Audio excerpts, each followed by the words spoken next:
त्वदाश्रयाः वयम्. हे பகவானே, உங்களை சரணம் பிராபிச்ச நாங்கள் அடியார்கள் தியான யோக நிரதாக,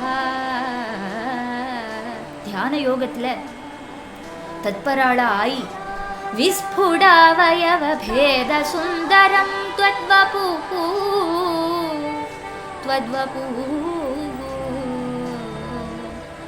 அவயவங்கள் நன்னா தெளிஞ்சு தெரியும் தக்கனையா இருக்கக்கூடியன உங்களோட அழகான அந்த வடிவத்தை சாட்சாத்கரிப்போம். சாந்திரமோதர சரூபமாந்தரம், அது என்ன அனுபவம்? அந்த அனுபவத்தை சொல்றார்.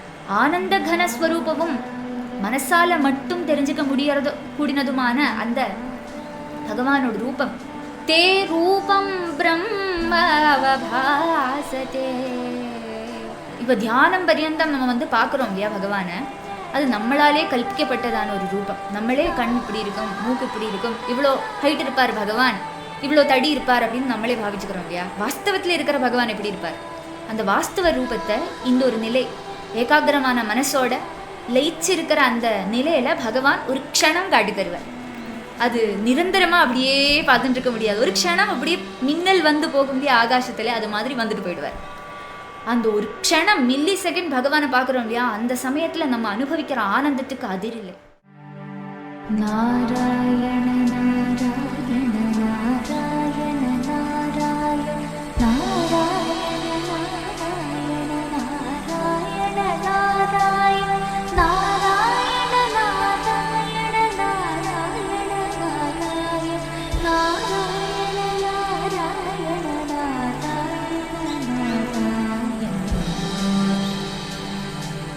நாராயண நாராயண நாராயண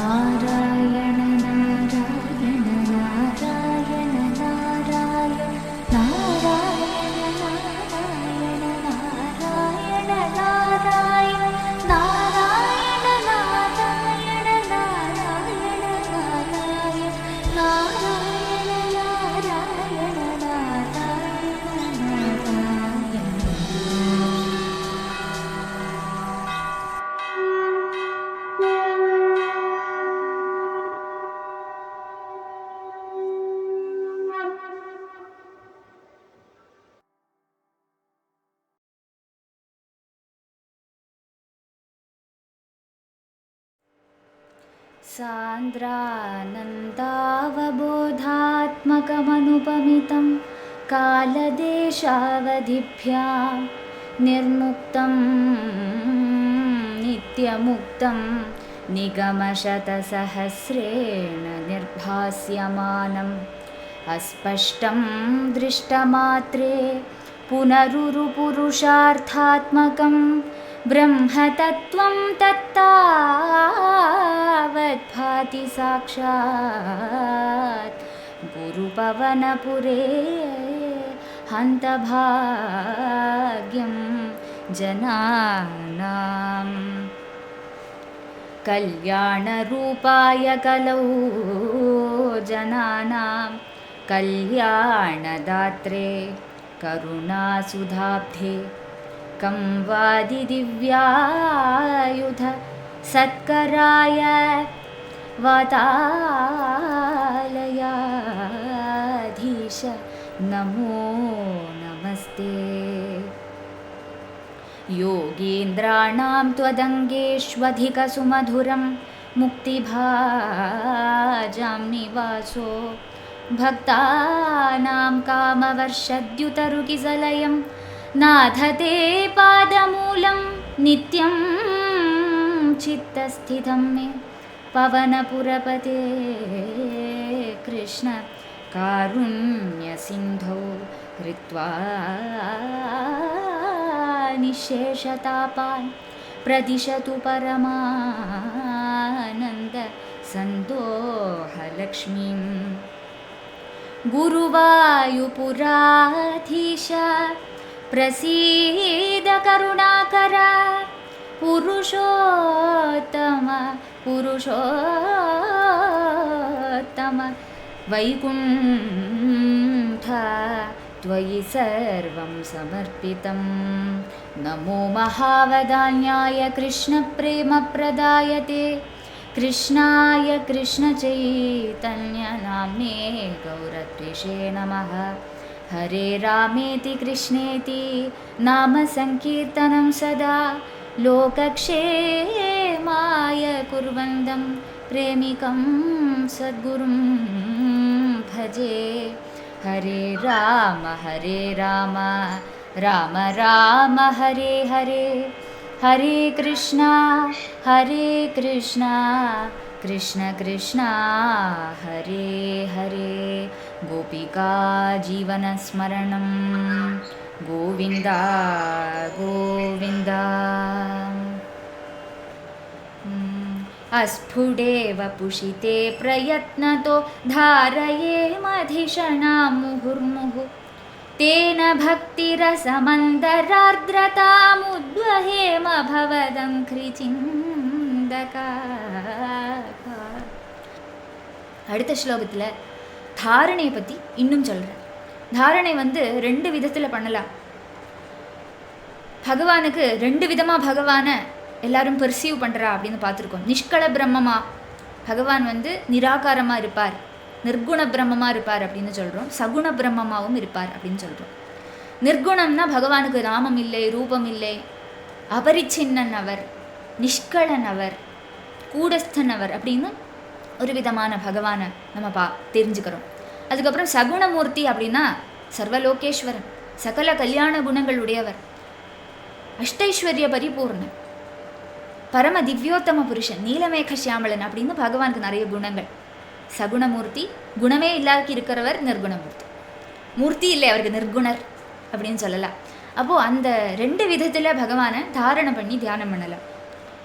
ஆரம்பத்தில் என்ன சொல்லுவாங்க, யோகாபியாசம் பண்ணுறவாகிட்டக்க முதல்ல பகவானை சகுண ரூபமாக தியானம் பண்ண சொல்லி கடைசியில் பகவானை நிர்குணமாகவும் பாவிக்க சொல்லுவா. நிர்குணத்தில் ருச்சி இருக்கிறவா அப்படி போவா. எனக்கு எதுக்கு நிர்குணம்ன்றது பிடிக்க முடியாது, பகவானுக்கு நாமம் இல்லை, ரூபம் இல்லை, அப்போ எப்படி தியானம் பண்ணுறது அப்படின்னு ஒரு கேள்வி வரும் இல்லையா? எதுக்கு அவ்வளோலாம் கஷ்டப்படணும்? பகவானோட திவ்யமங்கள விக்கிரகமே எவ்வளோ அழகாக இருக்குது. நீலமேக சியாமளனாக இருக்கிற பகவானோட அந்த வடிவழகை விட்டு போகணுமா? அதுவே பரமானந்தம் அல்லவோ. அதனால சகுணத்திலேயே இருக்கிறவாளும். அப்போ அதை சொல்லுறார், ரெண்டும் சொல்லுறார் இங்கே. ஏது ஆருக்கு என்ன ருச்சியோ அதுக்கு பின்னாடி அவளுக்கு போகலாம். அதனால ரெண்டும் சொல்லுறார். முதல்ல அந்த நிர்குண சாட்சா்காரம், நிர்குண தியான பிரக்ரியை, தாரண பிரக்ரியை சொல்கிறார். தே அஸ்புடே வபுஷி, நாங்கள் உங்களோட ஸ்பஷ்டமல்லாததான அந்த ஸ்வரூபத்தில் பிரயத்னதஹ தீஷணா முஹுஹு தாரயேம, ரொம்ப கஷ்டப்பட்டு எங்களோட புத்தியை மீண்டும் மீண்டும் மீண்டும் மீண்டும் உங்களோட அந்த வடிவே இல்லாததான நிர்குண ரூபத்தில், நிர்குண ஸ்வரூபத்தில் தாரணை பண்ணி தியானம் பண்ண சிரமிப்போம் அப்படின்னு சொல்கிறேன். ரொம்ப கஷ்டப்பட்டு அப்படின்னு சொல்கிறேன். பிரயத்னத்தா திஷணன், அவ்வளோ கஷ்டமாக்கும் அப்படின்னு தெரியாது. இப்போ சுலபமானது என்னது அப்படின்னு கேட்குறது, பவதங்கிரி சிந்தகாஹ பவதங்கிரி சிந்தகாஹ, உங்களோட திரிப்பாதங்கள், தாமரை மாதிரி கோமளமான அந்த பாதங்களை சிந்தை பண்ணுறது ரொம்ப சுலபம் அல்லவோ. அதுக்கப்புறம் என்ன பண்ணுவோம், அதில் எங்களுக்கு தியானம் சித்திக்கலை, ஒரு பட்ச சித்திக்கலைன்னு உண்டுன்னா உங்களோட பாதத்துக்கு விடுவோம். உங்களோட பாதத்தோட அழகையே தியானம் பண்ணிட்டு இருக்க போகிறோம். தேன பக்தி ரசமந்தரார்த்ரதாமுத்வஹேமச, தாரணா பரிசீலனத்தால் பக்தியானந்தத்தையும் அதே மாதிரி ஹிருதயார்த்ரி பாவத்தையும் பிராபிப்போம் அப்படின்னு நாராயண பட்டதிரி சொல்கிறார். உங்களோட பாதத்தை தியானம் பண்ண பண்ண பண்ண என்ன ஆகும் தெரியுமோ, ஹிருதயம் அப்படியே உருகும். ஆர்திர பாவம், ஹிருதயம் அப்படியே நனைஞ்சு போயிடும் அப்படின்னு சொல்கிறார். பகவானோட அந்த பிரேம ரசத்தில் நனைஞ்சு விடும், பக்தியானந்தத்தில் முழுகி விடுவோம் நாங்கள் அப்படின்னு பகவான் கிட்ட சொல்கிறார். இப்போ ரெண்டு விதமான தாரணா பிரக்ரியையும் இந்த இடத்துல சொல்கிறார். முகுர்முகு அப்படின்னு ஏன் சொல்கிறாருன்னா, ரொம்ப கஷ்டமாக்கும் தாரணை பண்ணுறதுங்கிறது. முன்னாடி சொன்ன மாதிரி மனசுக்கு பகவானோட விஷயத்தை கொடுத்துட்டும் மனசு அந்நிய விஷயங்களில் பறந்து போயிடும். அப்படி போகிற மனசை வலுக்கட்டாயமாக இழுத்து பகவானோட பாதத்தில் கொண்டு கெட்டி வைப்போம். ஒரு பசு புதுசாக நம்ம எங்கேருந்தோ வாங்கின பசு வச்சுவோங்க, ஒரு மாட்டுக்கொட்டாயிலேருந்து ஒரு பசுவை வாங்கிட்டு நம்ம அதில் வளர்த்தலாம்னு சொல்லி வாங்கிட்டு வந்தோம் வச்சுவோங்க. அது என்ன பண்ணும் தெரியுமோ, அதில் கட்டி வைப்போம். அந்த கயிறை அறுத்துண்டு எந்த கொட்டாயிலேருந்து வந்ததோ அந்த கொட்டாயிலே போய் உட்காரு. 2-3 நாளைக்கு அங்கேருந்து போய் இழுத்துட்டு வீட்டில் கட்டண்டி வரும். அதுக்கப்புறம் கொஞ்ச நாள் தீனியெல்லாம் கொடுத்ததுன்னா பசு வந்து பழகி போயிடும். கொஞ்ச நேரம் மேய போகும் வெளியில். மேய்ச்சல் அந்த சமயம் முடிஞ்சதுமே, ராத்திரி ஆனதுமே திரும்பி வந்து உட்காந்துடும். வேறு நன்னா இன்னும் பழகி போயிடுது வச்சுக்கோங்க. அந்த பசு வீட்டிலே இருக்கும். கயரை அவுத்து விட்டாலும் வீட்டிலேருந்து அது வெளியிலே போகாது. இப்படி 3 நிலை மனசுக்கு. முதல் நிலை என்னன்னா, என்ன சொன்னாலும் அது கேட்காது. அது எங்கே போய் அதுக்கு ஈடுபடணும்னு ஆசை இருக்கோ, என்ன விஷயங்களில் போய் ஈடுபடணும்னு ஆசை இருக்கோ அங்கே போயிடும். கயரெல்லாம் அறுத்துண்டு போகிற மாதிரி மனசு சொன்னா கேட்காம பறந்துடும். 2வது கேஸ் என்னன்னா, கொஞ்சம் பழகி இந்த தாரணை பண்ணி பிரத்யாகாரம் பண்ணி மனசை பழக்கணும் வச்சுங்க. என்ன ஆகும், கொஞ்சம் நேரம் மேய போயிட்டு திரும்பி வந்து உட்காந்துட்டு. அப்போ அது எந்த சமயத்தில் விஷயங்களில் ஈடுபடணுமோ அந்த சமயத்தில் விஷயங்களில் ஈடுபட்டுட்டு கடைசியிலே எங்கே வந்து உட்காந்துக்கும், பகவானோட பாதத்திலே உட்காந்துடும். இது 2வது ஸ்டேஜ். 3வது ஸ்டேஜ் என்னன்னா, பகவானோட அந்த ரூப சௌந்தரியத்தில் மதிமயங்கி போன அந்த மனசு இதை விட பெரிய ஆனந்தம் இல்லைன்னு தெரிஞ்சுட்டதுக்கு அப்புறம் வெளியில் எதுக்கு விஷயங்கள் கிட்டக்கெல்லாம் போகணும், இங்கே பரமானந்தம் இருக்கே அப்படின்னு தெரிஞ்சின மனசு கயிறு அவித்து விட்டு விஷயங்களில் ஈடுபடுத்த கொண்டு போனாலும் அது போகாமல் பகவானோட பாதத்திலேயே ஒட்டிடும். இது 3வது ஸ்டேஜ். அப்போ இந்த 3வது ஸ்டேஜ் வரையும் நம்ம போகணும் இல்லையா? அப்போ அதுக்கு ரிப்பீட்டடாக தாரணை பண்ணிகிட்டே இருக்கணும், பிரத்யாகாரம் பண்ணிகிட்டே இருக்கணும், தியானம் பண்ணிகிட்டே இருக்கணும். அப்போ அதைத்தான் இந்த இடத்துல முகுர்முகு சொல்கிற அந்த பதத்தால் பட்டதிரி நமக்கு காட்டித்தர. அடுத்த ஸ்லோகம். विस्फुटावयवभेदसुन्दरं त्वद्वपुःसुचिरशीलनावशात् आश्रमं मनसि चिन्तयामहे ध्यानयोगनिरतास्त्वदाश्रयाः विस्फुटावयवभेदसुन्दरं त्वदाश्रयाः वयं. हे भगवाने, உங்களை சரணம் பிராபிச்ச நாங்கள் அடியார்கள் தியான யோக நிரதாக, தியான யோகத்தில் தத்பராளா ஆயி விஸ்புடாவயவ பேத சுந்தரம் த்வத்வபு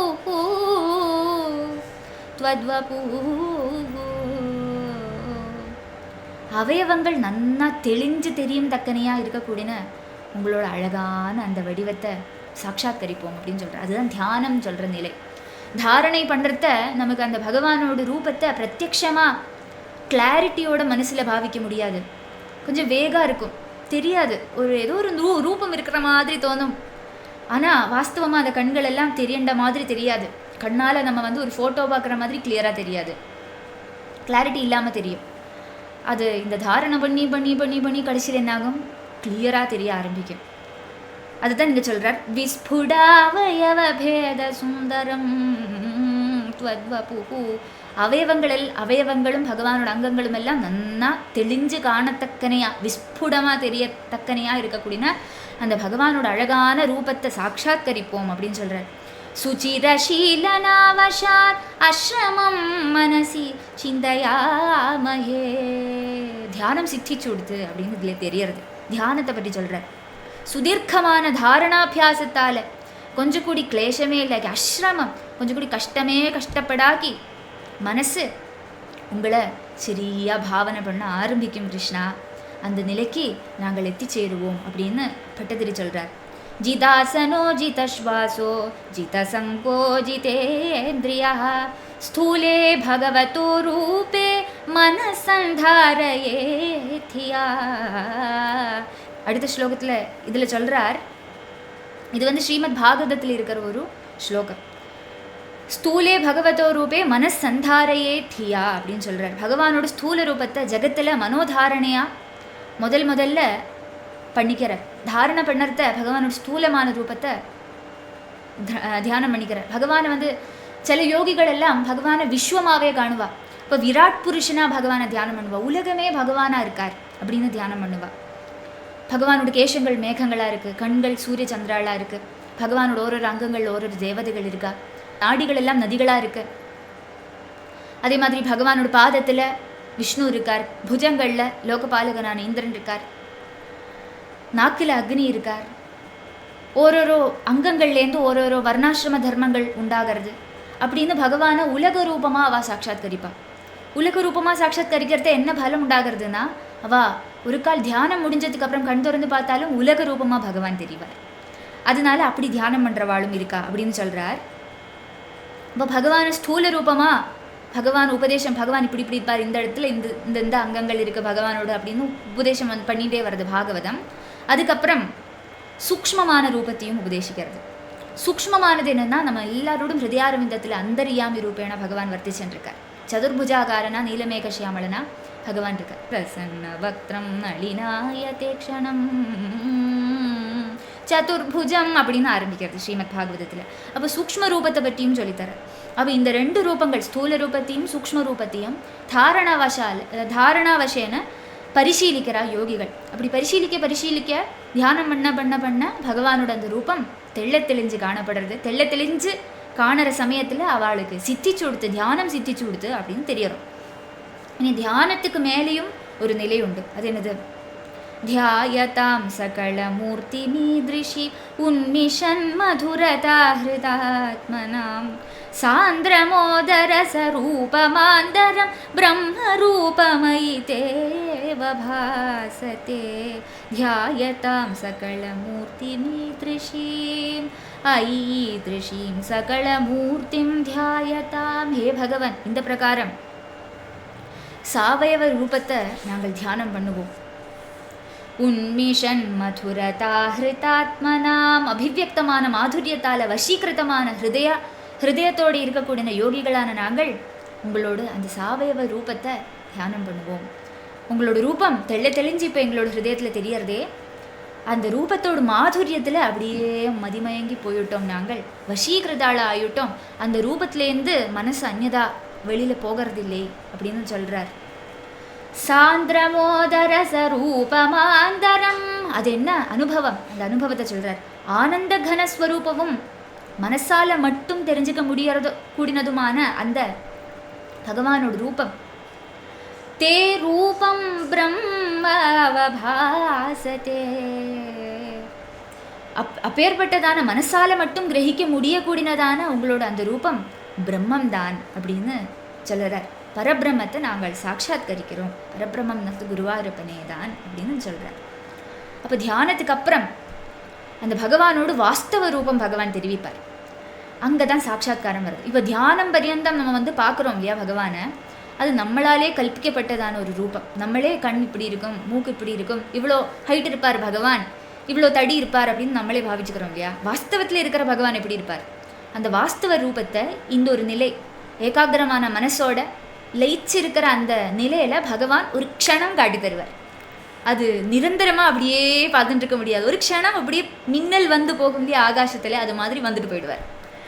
அந்த ஒரு க்ஷணம் மில்லி செகண்ட் பகவானை பார்க்குறோம் இல்லையா, அந்த சமயத்தில் நம்ம அனுபவிக்கிற ஆனந்தத்துக்கு அதிரில்லை அப்படின்னு யோகிகள் அப்படி எல்லாருமே சொல்லுற, அப்படி மகான்மாரெல்லாம் அப்படி சொல்லுவா. அந்த ஒரு க்ஷணம் பகவானை பார்க்கறதுக்காக கொண்டு யுகம் யுகமாக இப்படி தியானத்திலையும் சமாதி நிலையிலையும் மக்னாளாக அவள் இருப்பாள். அந்த சாட்சாத்காரம் ஏற்படுறது இல்லையா, அதுதான் சமாதி அப்படின்னு நிலை. அந்த நிலை அதை பற்றி சொல்லுறாங்க. தத் சமாஸ்வதன ரூபிணீம் ஸ்திதிம் த்வத் சமாதிமயி விஸ்வநாயக ஆஸ்ரிதா புனரத பரிச்யுதா வாரபே மஹி ச தாரணாதிகம் தத் சமாஸ்வதன ரூபிணீம் ஸ்திதிம் ஐ விஸ்வநாயகா. ஹே ஜகத் பிரபோ அப்படின்னு கூப்பிடுறார். விஸ்வநாயகா தத் சமாஸ்வதன ரூபிணி, சுத்த பிரம்மானுபவ ரூபமான ஸ்திதிம் த்வத் சமாதிம் ஆஸ்ரிதாக, அந்த அவஸ்தா விசேஷமாகிற உங்களோட அந்த சமாதியை, நிர்விகல்ப சமாதியை பிராபிச்சவாளா ஆய் நாங்கள் அத பரிச்சுதௌ, அந்த ஆனந்தத்தில் நிமக்னாளாக இருப்போம். அது நீண்டு நிற்காதே. நாங்கள் புது யோகிகள் அல்லவோ, முதல்ல சமாதி அடையிறோம் இல்லையா, அதனால் கொஞ்ச நேரம் ஒரு க்ஷணம்தான் அந்த சமாதி நிலை நாங்கள் எக்ஸ்பீரியன்ஸ் பண்ணுவோம். அது தீர்க்கமாக ஆகணும்னு பரிசீலிப்போம். ஒரு செகண்டுக்கு அப்புறம் என்ன ஆகிடும்? பிரம்சம் ஆகிடும். நாங்கள் விழுந்துடுவோம். அந்த சமாதி நிலையிலேருந்து திரும்பி தியான நிலைக்கு வந்துவிடுவோம். அப்போது அந்த நிர்விகல்ப சமாதியிலேருந்து திரும்பி வந்துவிடுவோம். அந்த பிரம்சம் எப்படி சம்பவிக்கும் அப்படின்னு கேட்குறத 4 விதமாக சொல்கிறேன். நிர்விகல்ப சமாதி பிரம்சத்துக்கு 4 காரணங்கள். லயம்னா நித்ரை, அப்படியே தூங்கி போயிடுவா. சில சமயத்தில் தூங்கி போயிட்டுனா பகவானை பார்க்கறது நின்றுடும். விக்ஷேபம் சொல்கிற அந்யாவலம்பம், அதாவது பகவான்லேருந்து அல்லாக்கி மனசு வேறு ஏதாவது ஒரு விஷயத்தை அவலம்பமாக பிடிச்சிட்டு போயிடுச்சுன்னா பகவானை தெரியாது. கஷாயம் சொல்லிட்டுனா விஷய வாசனை, நிறைய வாசனைகள் வந்து விடும் இல்லையா. காலங்காலமாக பிறந்து மரணம் அடையிறோமே, இப்போ என்னென்னலாம் பண்ணியிருப்போம், பூமியில் கர்மம் பண்ணியிருப்போம், அந்த வாசனை அது வந்து பலமாக இழுத்துண்டு பகவான் கிட்டேருந்து அந்த மனசு இழுத்துண்டு போயிடும். அப்போது பகவானோட அந்த ரூபம் மறைஞ்சிடும். இல்லைன்னா ரசாஸ்வாதம், சவிகல்பகானந்த ஆஸ்வாதனம் அப்படின்னு சொல்கிறார். இவாளே பாவிக்க ஆரம்பிச்சு விடுவா. இவாளே பாவிக்க ஆரம்பிக்கிறது, இவாளோட மைண்டில் இமேஜினேஷன்ஸ் உண்டாகிறது, பகவானோட வாஸ்தவ ரூபம் மறைஞ்சிடும். இப்படி 4 காரணங்கள் அதால் சம்பவிக்கலாம். நிர்விகல்ப சமாதி சொல்கிறத மனசுக்கு வேறு எண்ணங்களே வராது. எண்ணங்களே இல்லாமல் பகவானோட ரூபம் மட்டுமே பிரதிபலிக்கும். இப்போது அணக்கம் இல்லாத ஜலம், தெளிஞ்சிருக்கிற அந்த ஜலத்துக்கு அடியில் என்ன இருக்குது, என்ன கூழாங்கல் இருக்கா, என்ன மீன் இருக்குது, என்னென்ன செடிகள் இருக்குது, அதெல்லாம் தெரிஞ்சுவிடும். அந்த ஜலத்தை கலக்கி விட்டுன்னா மேலேருந்து பார்த்தா ஒன்றுமே தெரியாது. அது மாதிரி மனசு அந்த தெளிஞ்சிருக்கிற ஜலம் மாதிரி ஆச்சுன்னா உள்ள ஆறு இருக்கார் அப்படின்னு தெரிஞ்சுவிடும். ஹிருதய புண்டரீகத்தில் ஆறு இருக்கார், அந்த அந்தரியாமையை நம்ம பார்ப்போம். அது வந்து கலங்கி விடுற சமயத்தில் தெரியாக்கி விடுவார். அப்போ அந்த கலக்கம்ன்றது என்னன்னா எண்ணங்கள் தேறி வரது, நிறைய எண்ணங்கள் மனசில் உண்டாகும் இல்லையா. அந்த எண்ணங்கள் நல்ல எண்ணங்கள் வந்தாலும் அது கலங்கினாதான் ஆயிடும். அப்போ அதனால பகவான் மறைஞ்சு விடுவார். அப்போ அந்த நிர்விகல்ப சமாதி நிலையிலேருந்து இவா பிரம்ஷாலா போயிடுவா, தாழ விழுந்துடுவா. அதை பரிச்சுதௌ விழுந்துடுவா. விழுத்த என்னாகும், பின்னியும் தாரணை தியானம் அந்த நிலைக்கு வந்துவிடுவா. அப்போ என்ன பண்ணுவா, விடமாட்டா. அந்த ஒரு செகண்டில் அவள் அனுபவித்த ஆனந்தத்தை எப்படி அவர்ணீயம் அல்லவோ, அது இன்னும் அனுபவிக்கணும், இன்னும் பகவானை பார்க்கணும். ஒரு க்ஷணம்தான் க்ஷணம், அந்த க்ஷணம் போது பகவானை பார்க்கணும்னு சொல்லி அவளோட மனசு அப்படி துடிக்கும். என்ன பண்ணுவா, பின்னியும் தாரணம் பண்ணுவா. புனச்ச தாரணாதிகம் ஆரபே மஹி, மீண்டும் தாரணையிலேருந்து அந்த பிரக்ரியை ஆரம்பிப்பா. அவளே பகவானோட ரூபம் இப்படி இருக்கும்னு சொல்லி பாவிக்க ஆரம்பித்து அந்த ரூபம் தெளிஞ்சு காணற அந்த நிமிஷம் வந்து தியானம் பண்ணுறான்னு அர்த்தம். அது கொஞ்சம் நேரம் தியானம் பண்ணிகிட்டே அந்த பகவான் ரூபத்திலேயே லயிச்சிருக்கிறது. பின்னி ஒரு க்ஷணம் பகவான் தரிசனம் கொடுப்பார். அது கூடி வரும். முன்னால் வந்து 1 செகண்ட் அவள் பார்த்தான்னா அடுத்த தடவை அவள் ட்ரை பண்ணுறது 2 செகண்ட் பகவானை பார்க்க முடியும். 3 செகண்ட் ஆகும். அப்படி கூடி யுகமாக நிர்விகல்ப சமாதியில் இருக்கிற மகான்மார் இருக்கா. மணிக்கூர் கணக்குக்கு வருஷமாக அவள் நிர்விகல்ப சமாதிகளில் நிர்விகல்ப சமாதியில் இருக்கக்கூடிய மகான்மார் இருக்கா. அப்படி அவள் பகவானை சாட்சாத்கரிக்கிறா. சமாதி பரியந்தம் பார்த்தோம். இதுக்கப்புறம் என்னென்ன நடக்கிறது, அவள் எப்படி முக்தி பெறறா, அந்த பாகங்கள் எல்லாம் நாளைக்கு பார்க்கலாம். ராதே கிருஷ்ணா. கோபிகா ஜீவனஸ்மரணம் கோவிந்தா கோவிந்தா. ராதே கிருஷ்ணா. ராதே கிருஷ்ணா.